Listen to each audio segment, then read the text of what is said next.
হিন্দু ধর্মাবলম্বীদের সবচেয়ে বড় উৎসব দুর্গাপূজা ঘনিয়ে এসেছে। এখন শেষ মুহূর্তে কেনাকাটা চলছে তাদের। পূজার বাজারের খবর জানাতে বরিশাল থেকে সরাসরি যোগ দিচ্ছেন আমাদের সহকর্মী মর্তুজা জুয়েল। জুয়েল, শেষ সময়ে এসে পূজার কেনাকাটার কি তথ্য রয়েছে আপনার কাছে, বিস্তারিত জানাবেন। আজ শুক্রবার, সাপ্তাহিক ছুটির দিন হলেও হিন্দু ধর্মাবলম্বীদের যে আসন্ন দুর্গোৎসব, এই উপলক্ষে এখানকার বিপণী বিতানগুলো খোলা রয়েছে এবং হিন্দু সম্প্রদায়ের যারা নাগরিকরা রয়েছেন তারা সকাল থেকে আসছেন এবং কেনাকাটা করছেন এবং পুজোর এই কেনাকাটা তারা উপভোগ করছেন। আমরা দেখেছি চকবাজার এলাকায় অন্তত 30টিরও বেশি মার্কেট রয়েছে। প্রতিটি মার্কেটেই ক্রেতাদের ভিড় রয়েছে।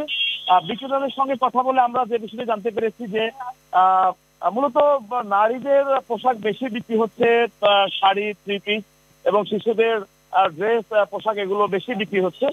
পাশাপাশি জুতোর দোকানেও ভিড় রয়েছে। তবে ভর দুপুরবেলা হওয়ার কারণে কিছুটা ক্রেতাদের উপস্থিতি কিছুটা কম রয়েছে। আমরা বিক্রেতাদের সঙ্গে কথা বলে জানতে পেরেছি যে বিগত বছরগুলোর তুলনায় পোশাকের মূল্য অনেকটাই কম।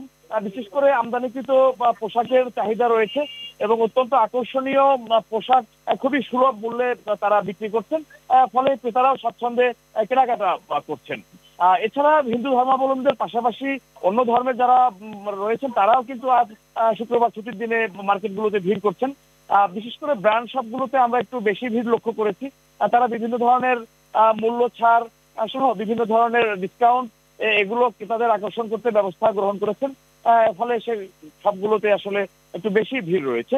আর এদিকে দুর্গোৎসবকে নিরবিচ্ছিন্ন নিরাপত্তা নিশ্চিত করার লক্ষ্যে র্যাব পুলিশের পক্ষ থেকে বিভিন্ন ধরনের কর্মসূচি গ্রহণ করা হয়েছে। আজ সকালেও বরিশাল র্যাব ৮ এর অধিনায়ক তিনি বিভিন্ন পুজো মণ্ডপ পরিদর্শন করেছেন এবং সংবাদ সম্মেলন করে জানিয়েছেন যে তারা ৩ স্তরের নিরাপত্তা নিশ্চিত করবেন। বিভাগের ৬ জেলায়, বরিশাল জেলায় ৬৮০টি পুজো মণ্ডপ সহ প্রায় ২,০০০-এর অধিক সংখ্যক পুজো মণ্ডপে দুর্গোৎসব আয়োজন করা হয়েছে। কেনাকাটা সহ প্রতিমা তৈরি সকল ধরনের আয়োজনের শেষ মুহূর্তের প্রস্তুতি চলছে। আর একটি দিন সময় আছে, আগামীকালকে মার্কেটগুলোতে ভিড় থাকবে এবং এরপরেই আসলে ঢাকের বাদ্যে মুখরিত হয়ে যাবে পূজা মণ্ডপগুলো। তবে এখন পর্যন্ত একটি উল্লেখযোগ্য বিষয় হলো যে আমরা বিভাগের কোথাও কোনো ধরনের অনাকাঙ্ক্ষিত কিংবা অপ্রীতিকর ঘটনার সংবাদ পাইনি। শারীরিক পরিস্থিতি খুবই সহনীয় এবং স্বাভাবিক পর্যায়ে রয়েছে। সকলের প্রত্যাশা যে একটি উৎসব মুখর পরিবেশের মধ্য দিয়ে এবার দুর্গোৎসবের সমাপ্তি ঘটবে। সুমনা। জুয়েল, আপনাকে ধন্যবাদ।